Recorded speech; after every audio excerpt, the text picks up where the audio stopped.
got so.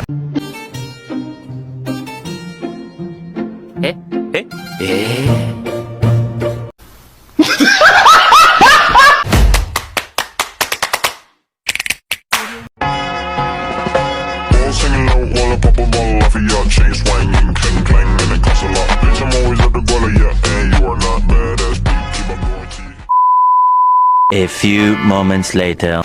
Karena Maria Pauline adalah satu dari 5 pelaku korupsi dengan nilai. Pengadilan Tindak Pidana Korupsi kembali menggelar kasus korupsi Bansos, Mensos, kasus dugaan tindak pidana korupsi penyaluran bantuan sosial sebagai tersangka 3 kasus korupsi sekaligus. Selain harus bertahan hidup, kita justru harus lebih teliti mengawasi kebijakan dan penggunaan anggaran. Tambah capek, tambah pegel, tambah frustasi. Tapi pilihannya tidak banyak. Semakin kita apatis, semakin senang mereka menggasak uang negara. Pandemi terbukti melahirkan kebiasaan-kebiasaan baru. Kecuali perilaku para politikus dan pejabat kita. Halo teman-teman, pada kesempatan kali ini saya dan rekan saya akan sedikit membahas tema yang kami ambil mengenai pendidikan anti korupsi. Korupsi itu apa sih? Kira-kira faktor apa saja yang menyebabkan terjadinya korupsi? Serta apa saja sih yang dapat dilakukan oleh kita sebagai seorang mahasiswa? Yang pertama, korupsi. Korupsi merupakan perbuatan yang bertentangan dengan kaidah-kaidah umum yang berlaku di masyarakat.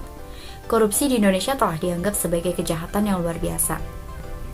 Melihat realita tersebut, timbul public judgment bahwa korupsi adalah manifestasi budaya bangsa.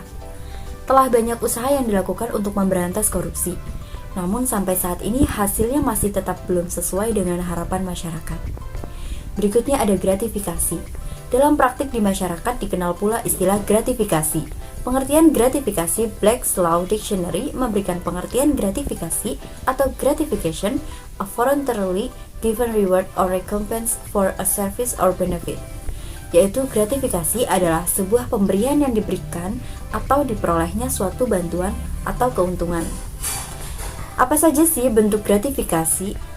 Bentuk gratifikasi ada 2. Yang pertama, gratifikasi positif. Gratifikasi positif adalah pemberian hadiah yang dilakukan dengan niat yang tulus dari seseorang kepada orang lain tanpa pamrih.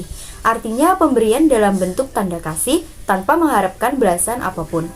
Yang kedua, gratifikasi negatif adalah pemberian hadiah dilakukan dengan tujuan pamrih. Pemberian jenis ini yang telah membudaya di kalangan birokrat maupun pengusaha karena adanya interaksi kepentingan. Nah, kalian sudah tahu kan pengertian dari korupsi dan bentuk gratifikasi dari korupsi itu. Selanjutnya saya akan menjelaskan tentang faktor-faktor penyebab korupsi. Faktor yang pertama ada faktor internal. Faktor internal merupakan dorongan yang berasal dari dalam diri sendiri. Faktor internal juga memiliki beberapa aspek. Yang pertama ada aspek moral, seperti lemahnya keimanan, kejujuran, dan rasa malu. Yang kedua ada aspek sikap atau perilaku, seperti pola hidup konsumtif dan tamak. Yang ketiga ada aspek sosial, seperti lingkungan keluarga dan pergaulan. Faktor penyebab yang kedua adalah faktor eksternal. Faktor eksternal memiliki 5 aspek. Yang pertama ada aspek sosial. Anggapan bahwa korban atau pihak yang merugi akibat korupsi adalah negara. Padahal kerugian terbesar dialami masyarakat sendiri seperti berkurangnya anggaran, terhambatnya pembangunan, dan lain-lain. Yang kedua adalah aspek politis. Korupsi dalam politik muncul ketika terjadi instabilitas politik atau ketika politis mempunyai hasrat untuk mempertahankan kekuasaannya. Yang ketiga ada aspek hukum atau undang-undang. Rumusan aturan atau hukum tidak jelas sehingga menimbulkan multitafsir, kontradiksi, dan tumpang tindih dengan aturan lainnya. Yang keempat ada aspek ekonomi, ketimpangan penghasilan dan kebutuhan. Contoh, seorang sopir taksi mencurangi nota pembelian bensin lantaran penghasilan yang didapatkan tidak cukup untuk membiayai kehidupan keluarganya. Yang kelima ada aspek organisasi. Kurangnya sikap keteladanan pemimpin, sistem akuntabilitas tidak memadai, dan sistem pengendalian manajemen yang lemah.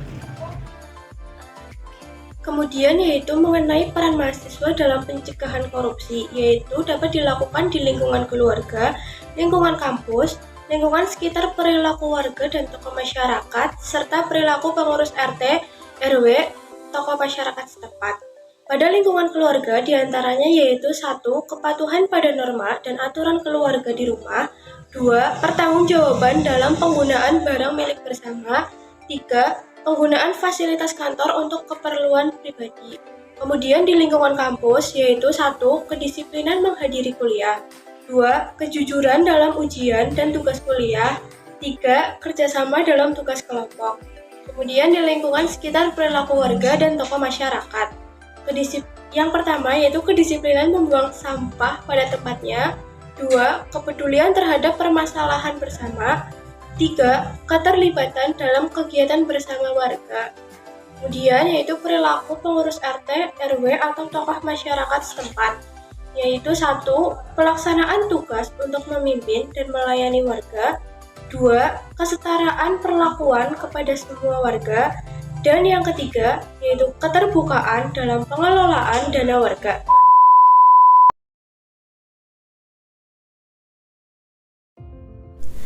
Dalam kehidupan sehari-hari, ada banyak perilaku korupsi yang baik secara sadar maupun tidak sadar kita lakukan.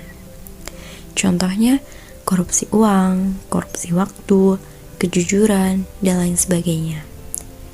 Korupsi yang sering kita lakukan tanpa kita sadari adalah korupsi waktu. Korupsi waktu tidak hanya merugikan orang lain, tetapi juga merugikan diri kita sendiri. Selain itu, korupsi waktu tersebut dapat menyebabkan korupsi-korupsi lainnya, seperti titip absen. Perbuatan tersebut sangat tidak dibenarkan karena bersikap tidak jujur kepada dosen dan tidak menghargai dosen. Dari hal kecil dan sepele menurut kita sehari-hari bisa berdampak menjadi hal yang sangat besar.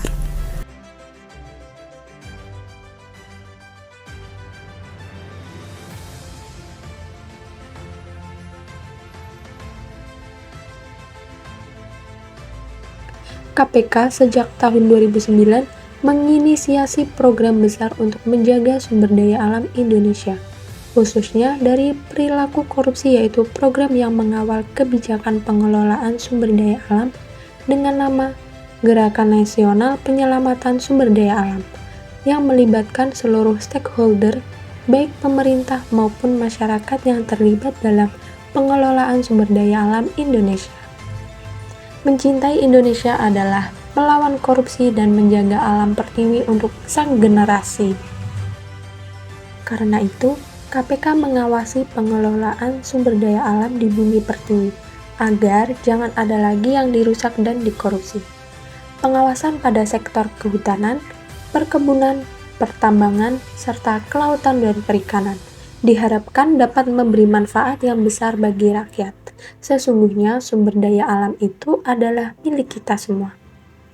Kasus korupsi di sektor sumber daya alam selama ini memiliki data kerugian yang cukup besar. Bukan hanya material, tetapi juga dampak lingkungan di sekitarnya, dampak psikologi masyarakat yang mengalaminya, bahkan dampak tempat hidup para penerus masa depan bangsa.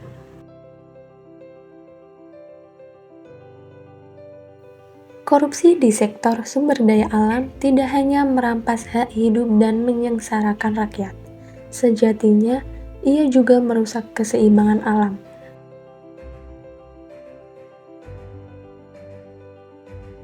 Pada akhirnya, waktulah yang akan merubah semua. Orang berubah, waktu berubah, kita pun berubah layaknya pencarian di tengah lautan. Kita tidak akan pernah bisa mengendalikan ombak, tapi bisa mengarahkan kemana kapal itu akan berlabuh.